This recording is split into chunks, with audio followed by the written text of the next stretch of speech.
Tay, tama na. Tigilan natin to. Kunin mo na ako. Kunin mo na ako. Patayin mo na ako. Monte, ilang beses ko sasabihin sa'yo. Pag hindi mo pa oras, okay? Pagod na ako. Teka. Ano gagawin ko? Sandali.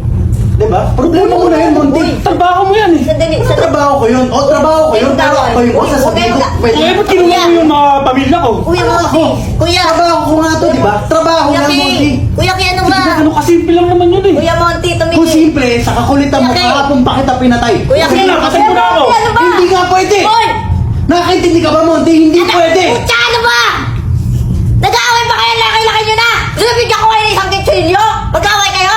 Pataya kayo! Huwag ka na ikisalit, Sibe. Teka! Huwag kayo mag-aaway! Huwag kayo mag-aaway! Paano kung mapatay mo to? Eh, yun nga gusto niya. Ayoko nga! Gusto ko nga namatay. Ayoko! Kailangan ka pa namin! Mahal kita!